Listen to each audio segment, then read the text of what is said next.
everyone, my name is Abby, and I used to have my own YouTube channel. I doubt any of you saw my videos, since I only had about 20 subscribers. I didn't mind it being a small channel. I just enjoyed talking about whatever I want on camera and getting some feedback from others. However, about a month ago, I had to delete my channel because of cyberbullying.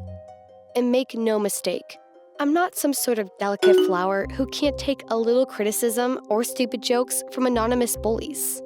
What happened to me was much worse. I've never been a popular kid with lots of friends. I'm more of a loner. That's why creating a YouTube channel seemed like a great way to speak out and get some problems off my chest.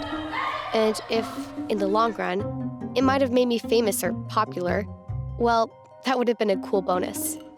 So I asked my parents for a camera for my birthday and launched my channel. For a couple months, I kept posting videos with no feedback or even views.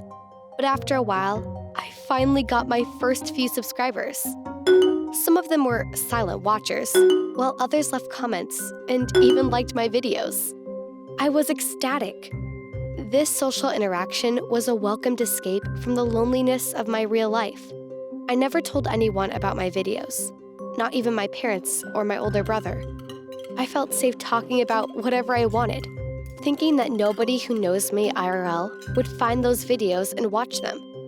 One Saturday morning, I woke up and turned on my computer to check the comments on the video that I posted the night before. Imagine my surprise when instead of about 8 or 10 views and a couple of comments, I had about 500 comments. I was still a little sleepy and couldn't understand what happened. After I got myself a glass of juice and finally took a closer look, I barely held back the tears. All those comments were straight up vicious bullying.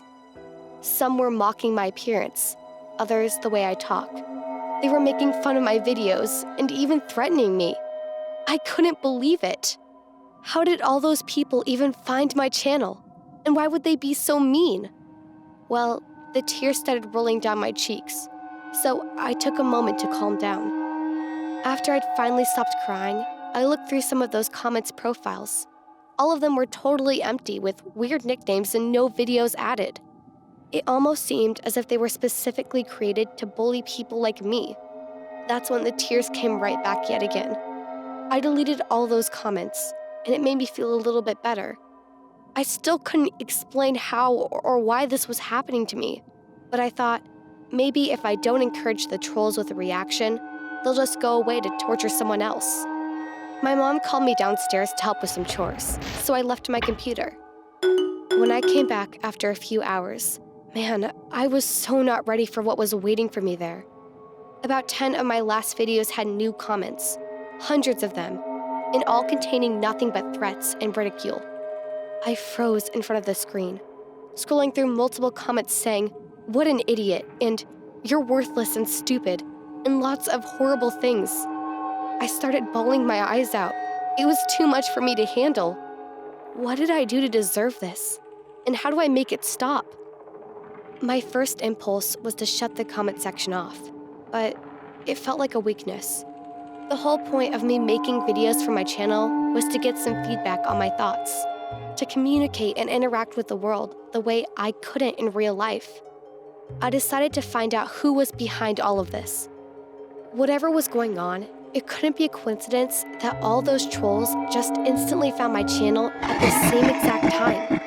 I thought to myself, maybe I have a hater who shared a link to my channel on some forum or community of people who enjoy bullying others. If I can find out where all of them came from, I might be able to do something about it. I thought about going to my older brother Steve for help.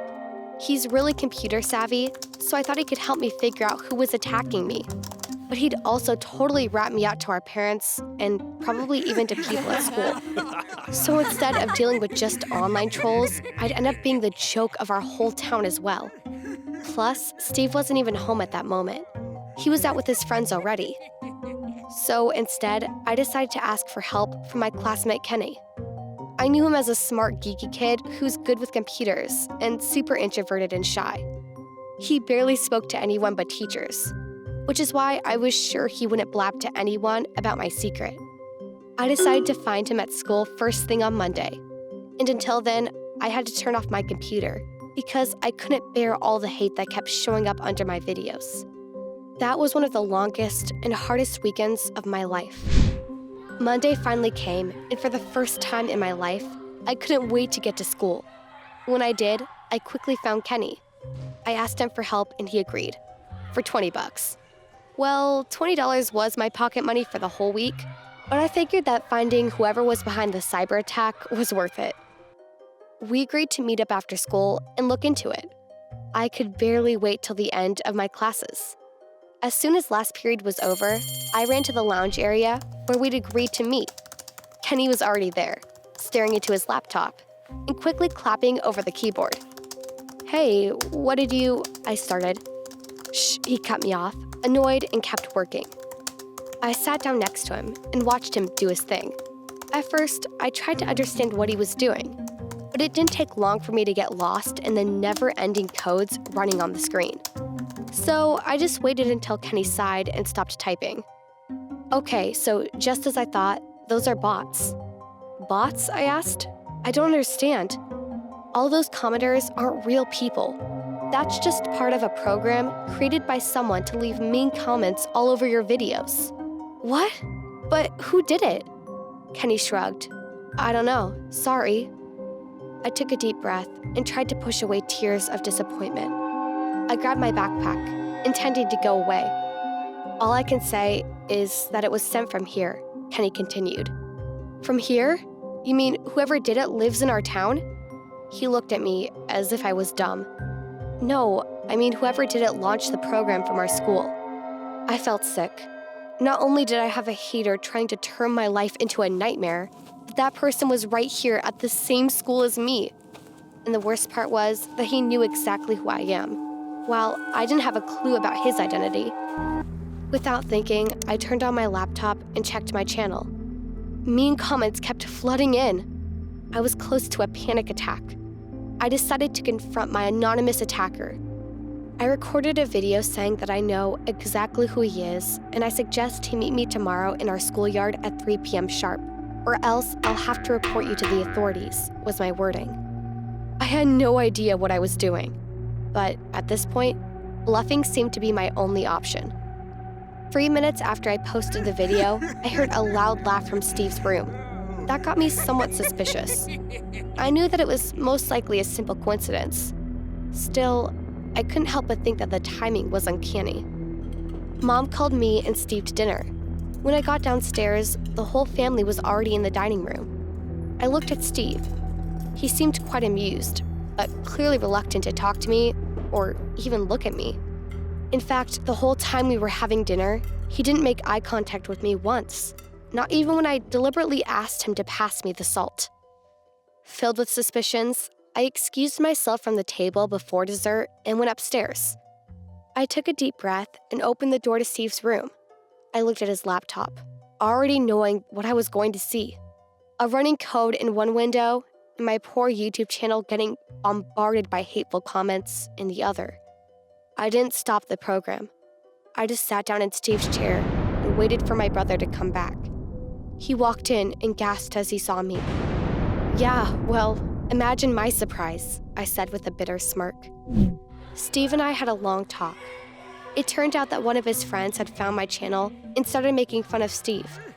At first, he didn't pay much attention to it, but they kept teasing him for it. He decided that the only way was to force me to delete my channel so that his friends would drop it. I felt so mad and betrayed by my own brother, but at the same time, I kinda understood. Just like me, Steve struggled to fit in, and when he finally did, his dweeb little sister's hobby started threatening it. We came to a compromise. I agreed to shut down my channel until he leaves for college out of state, while he agreed to never do anything like that to me ever. Plus, he's giving me all his pocket money till he leaves. Well, I gotta get something out of this situation, right?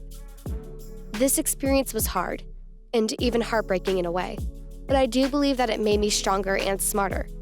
When I get back to vlogging, I won't lose sleep over some cyberbullies. I'll know that whoever they are, those people are probably just insecure and desperate to prove themselves to someone. Oh, and I have a friend now. Well, Sorta. Kenny felt guilty for taking my money without actually finding my bully, so he invited me to the movies. And we've been talking all the time ever since. I don't think we're BFFs or anything yet, but we'll see how it goes.